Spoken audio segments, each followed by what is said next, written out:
Listen closely, my friends. There is a kind of happiness that most people spend their entire lives looking for and never quite find, not because it does not exist, because they were looking in the wrong place. They looked for it in the achievement, in the career that was supposed to feel like enough. When it finally reached a certain level, in the relationship that was supposed to complete something, in the house, the recognition, the financial security, the version of success that was going to make everything feel settled. And some of those things arrived, maybe most of them, and the feeling arrived too, for a while, and then, quietly, the feeling faded, and the next thing was needed, and the next. And somewhere in the middle of the seeking, the decades passed, and now you are here, in your 60s, or approaching them, or beyond them. And the question that was always underneath everything is still there. Am I happy? Not am I comfortable? Not am I safe? Not am I finished? Am I genuinely happy? And here is what I want to tell you. The answer to that question is not behind you. It is not in the past you cannot change, or the youth you cannot return to, or the version of the life that was supposed to happen differently. It is available right now, in this chapter, in this specific stage of life, in a form that is actually more accessible, more sustainable, more genuinely yours than at any previous point. But it requires a different understanding of what happiness actually is. And today, the Stoics are going to give you that understanding. The Stoics did not pursue happiness. They pursued something deeper. They called it eudaimonia. The word most people translate as happiness, but the better translation is flourishing. The life that is actively blooming, not comfortable, not passive, not waiting for something to arrive, genuinely blooming.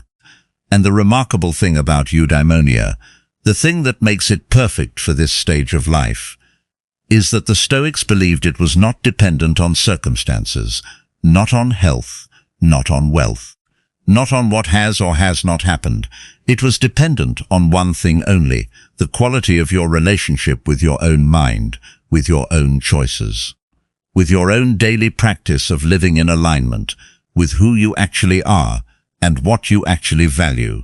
And that relationship, unlike the body, unlike the circumstances, does not have to decline with age. It can deepen, grow, become more genuine, more settled, more truly yours, with every passing year.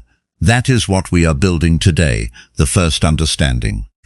Happiness in your 60s does not look like happiness in your 30s, and that is beautiful.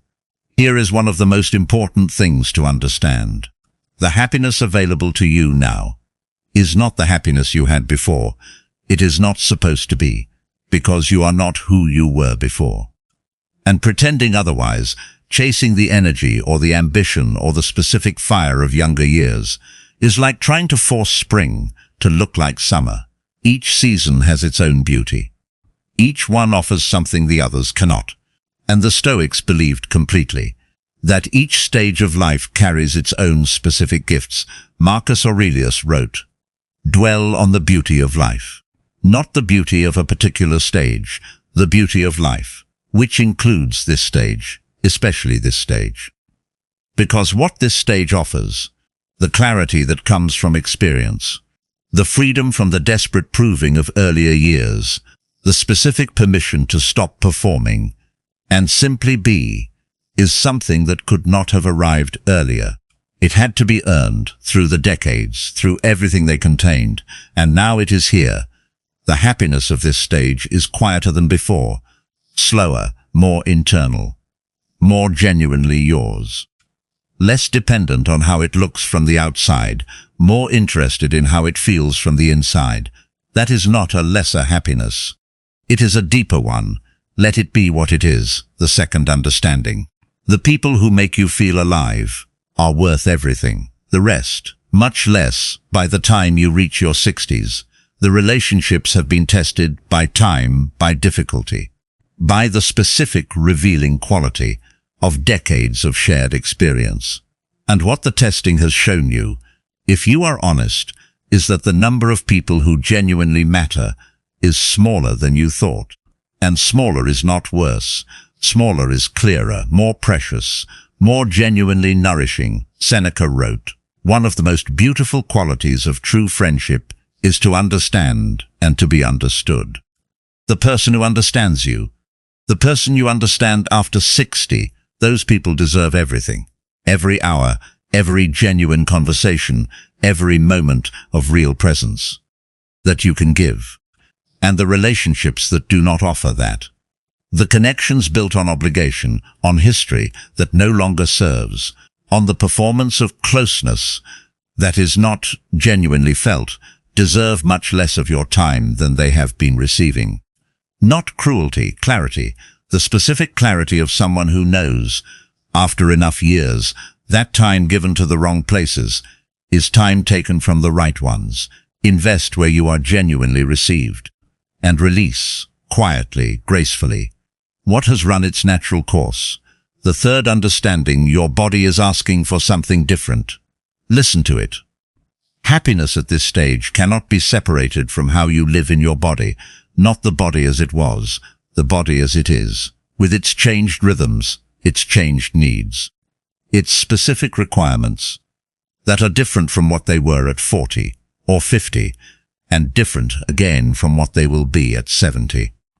The Stoics believed completely in attending to the body, not obsessively, not anxiously, but with the same care and honesty they brought to everything, because the body is not separate from the mind. It is the home the mind lives in, and a home attended to with genuine care provides a quality of living that neglect never can meave every day.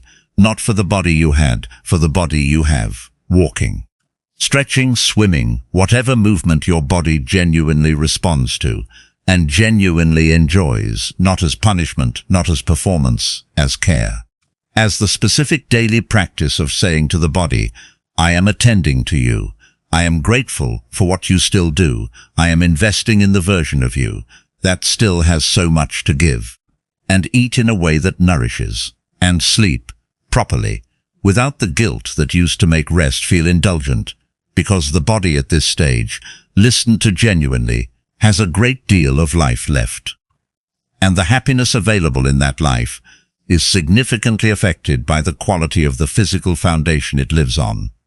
The fourth understanding. Purpose does not retire when you do. This is perhaps the most important understanding of all, because here is what happens to many people. When the structured purpose of work ends, the days that were full of direction suddenly become empty of it.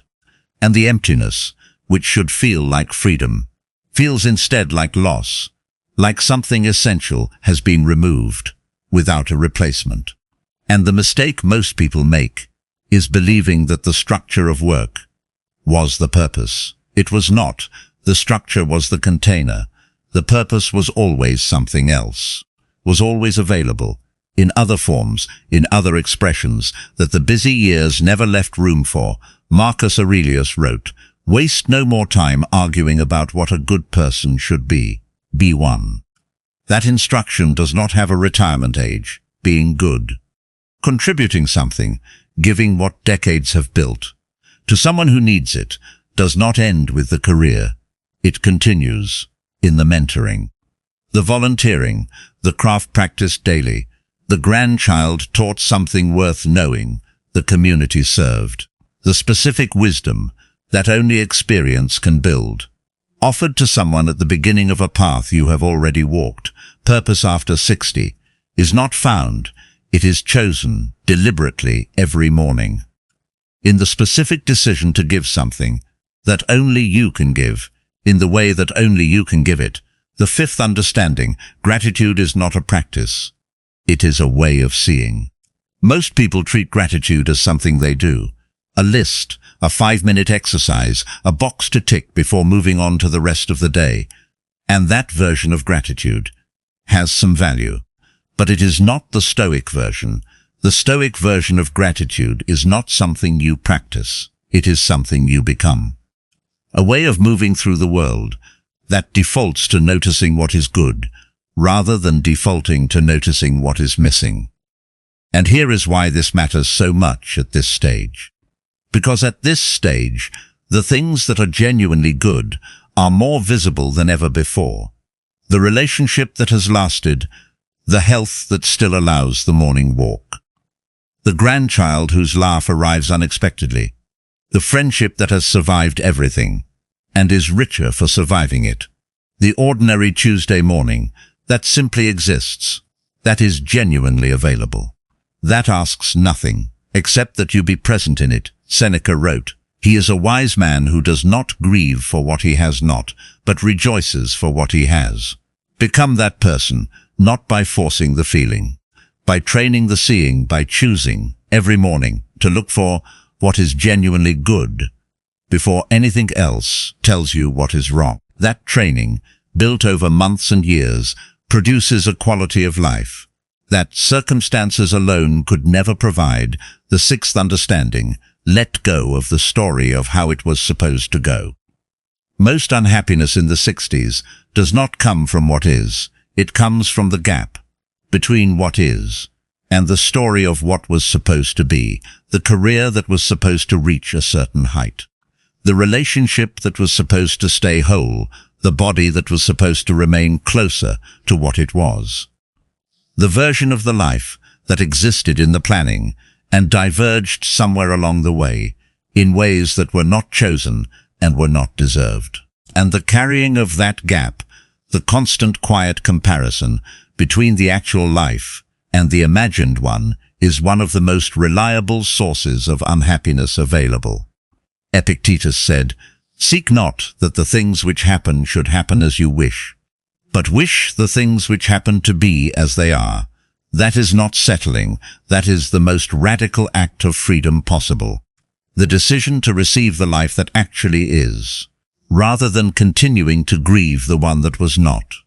The life that actually is, seen clearly, without the distortion of the comparison, contains more than the comparison ever allowed you to see. The seventh understanding: the present moment is where all the happiness lives.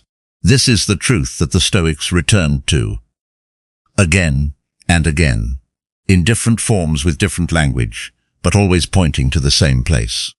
The present moment, not the resolved future, not the better past, this moment, because here is what most unhappiness has in common. It does not live in the present. It lives in the past, in the replaying, in the why did it go that way, in the what if it had been different, or in the future, in the anticipating, in the worrying about what might come, in the building of a catastrophe that has not happened and may never happen. And the present, the actual moment you are in right now, is almost always more okay than either of those places. Marcus Aurelius wrote, "Confine yourself to the present, not as a spiritual instruction. As a practical one, the present is the only place where your power lives, where your choices are real, where your attention actually lands, where the beauty is, where the connection is, where the warmth of the afternoon light, or the specific comfort of the familiar chair, or the ordinary extraordinary gift of another day actually exists. In the present, where you already are. If you stop going somewhere else long enough to notice the eighth understanding, happiness at this stage is built. One ordinary day at a time. There is no dramatic turning point coming, no arrival moment. No day when everything will suddenly feel the way you hoped. The happiness of this stage is not dramatic. It is accumulated, built, in the morning that begins with presence, rather than the phone. In the conversation that goes somewhere honest, in the walk that happens, even when the couch was tempting, in the page written, the garden tended, the person called, the honest reflection before sleep. In the 10,000 ordinary moments lived with genuine attention that accumulate into something that, looking back, looks like a life genuinely lived.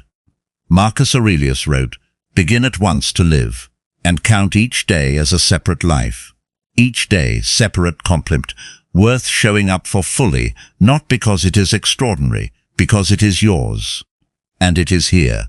And that, at any age, but especially at this one, is enough to build everything from. Listen closely, my friends.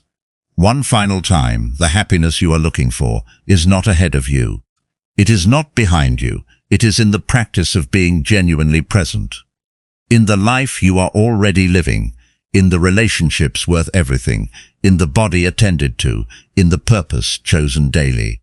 In the gratitude that becomes a way of seeing, in the release of the story of how it was supposed to go, in the present moment, where all of it actually lives. That happiness, quiet, genuine, deeply yours, is available right now, in this chapter, in this stage, in this ordinary, extraordinary life that has been yours all along.